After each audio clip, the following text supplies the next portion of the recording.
Capcom handed the reins of one of their most beloved franchises, Devil May Cry, over to Ninja Theory for its reboot.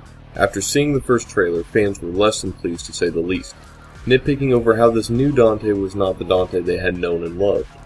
I also had a mixed opinion over this decision, although not because of his hair being black this time around. No, I was worried because on one hand, Ninja Theory had brought us Heavenly Sword, which in my opinion was an absolutely brilliant game, even if the combat was a little too similar to God of War. On the other hand though, I was worried because they had also given us Enslaved, Odyssey to the West, which had a unique story and interesting character interactions, but had an extremely bland combat system and a game that seemed to want to hold my hand all the way through. I honestly didn't know if Ninja Theory would be able to create a compelling DmC game. I am pleased to say that they have and more. DmC is a stunning reboot that is both unique and true to its roots. Originally, DmC was planned to be a prequel to the already established Devil May Cry story. Later this was dismissed and Capcom came out and said that this Dante is set in a parallel universe to the Dante in previous Devil May Cry games. Saying that this new game is set in a parallel universe seems a little lame, but whatever, it doesn't change the fact that the game is a true reboot. Seeing as this game is a Western-made game, the story is much easier to follow. In this game, Dante and Virgil are still the sons of the great demon Sparta, and their mother was an angel by the name of Eva. Mundus is this game's big bad and is Sparta's brother, and upon finding out about this unholy union of demon and angel, ripped out Eva's heart and exiled his brother Sparta for all eternity. Prior to his exile, Sparta hid his two sons separately and wiped their memory. Fast forward to current time, and Dante and Virgil are all grown up. Virgil is the leader of a resistance group known as the Order, and him and his human companion Cat are working together to take down Mundus and restore freedom to the humans. Dante, on the other hand, is still clueless to his past and spends his days being an alcoholic, rogue demon hunter who seduces women and occasionally participates in three-ways. That is until Cat shows up. Her and Virgil set Dante on his path to overthrow Mundus. Cat is a human with a dark past and is a medium, which allows her to communicate with spirits from Limbo, and also traverse there herself. Limbo is the alternate reality thread directly into our own. In Limbo, everything is seen in their true form, meaning demons galore. The story, while being fairly predictable, is actually very intriguing and emotional at times. During my first playthrough, I was always excited to see what happened next. It helps that the voiceover work is very good, and it doesn't take long before you actually begin to care for the characters. Each character is very distinctive to their own personality, and the chemistry between Cat and Dante is apparent very early on. Possibly the most interesting part is the relationship between Dante and his brother Virgil, and how they each view things. Dante is obviously headstrong, stubborn, and is willing to put the life of one person above all else, while Virgil is more of a thinker, tech-savvy, and tends to look more at the bigger picture.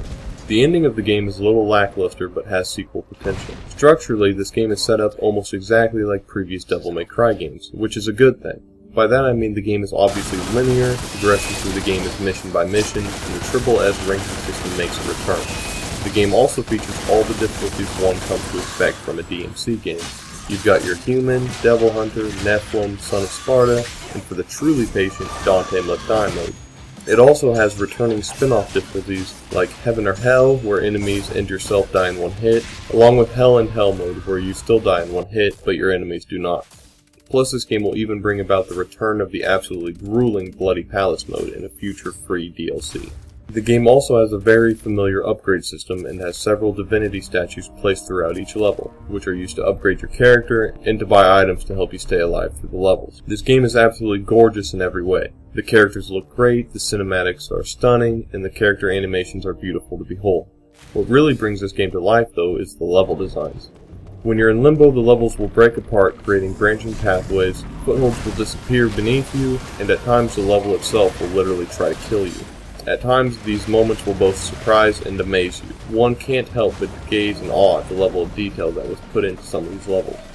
The game remains true to the franchise's comical charm and takes it to the next level, making it more mature themed. Dante's snide, sadistic remarks are what one would expect from a Dante still in his youth, on his path to becoming the video game character icon he is today. Perhaps it is the humor that makes this game so enjoyable. One particular instance of this is when a white wig falls upon Dante's head in a cinematic. Upon seeing himself in a mirror, he remarks, "Not in a million years."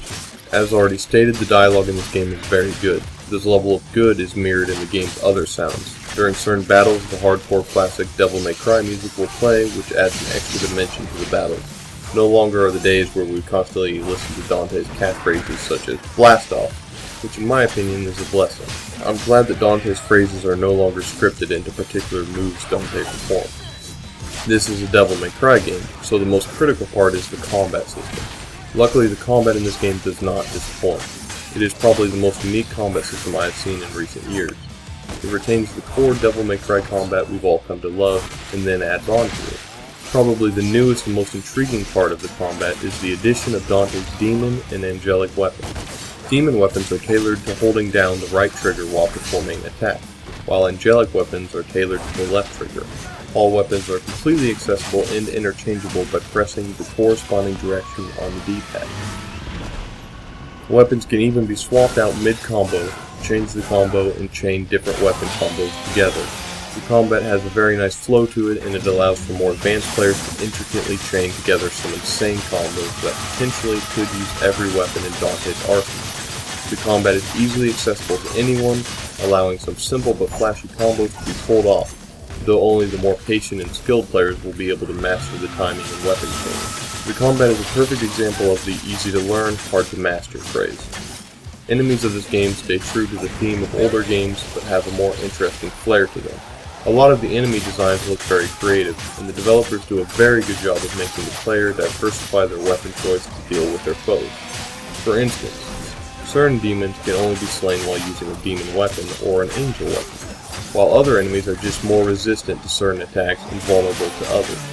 This allows and forces the player to do a little bit of experimenting and prevents them from just repetitively using the same weapon and combo over and over again. While this game is very polished, I did run into a few minor glitches. At times my character would become stuck in midair, but more often an enemy would freeze up. By that I mean the enemy wouldn't move or attack and appeared to be stuck somehow. It should be noted that these minor glitches I ran into are far and few between. I didn't even encounter the enemy freeze-ups until I started playing on the higher difficulties, which changed the enemy's spawning and attack patterns. Another slight issue, more of a frustration I ran into, came with the lack of an actual lock-on system. Since a lock-on system is non-existent, and you have to rely on the game to be smart enough to know which character you want to be attacking, on occasion you will accidentally attack the wrong enemy, or the camera will switch to an enemy you didn't want to attack. Sometimes this camera auto-targeting has even caused me to run off the edge. I have to say though that the game is smart enough to know who you want to be attacking most of the time. It actually surprised me that it works as well as it does. All of these issues with the enemies and targeting are very minor and do not happen enough or are large enough issues to retract from the overall experience. Boss battles in this game are fairly typical, and while they look very pretty, they do not live up to some of the awesome boss battles of previous games. I feel as if they played the boss battles a little safe, and went more for a spectacle rather than intensity. All of the boss battles are a bit too easy with very few and simple attack patterns. There are 5 different bosses in this game, and while some are better than others, I never feared facing any of them, like I used to in older Devil May Cry games, where that one boss fight could stop you from getting your ass winged. I'm not saying the boss battles are bad, because they're not. Visually they are gorgeous and they are quite creative. Some even force you to utilize your demon and angel weapons. It's just that the battles themselves are a little lackluster and simple. With the addition of the new demon and angel weapons mixed together with levels that change, calls for some very solid platforming.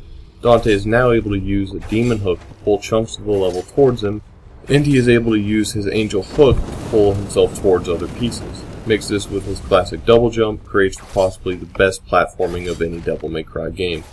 These hooks can also be used to jump towards enemies and pull enemies towards Dante. Difficulty-wise, this game can be downright hard on the higher difficulties, but dying now doesn't pose as much of a penalty as it used to.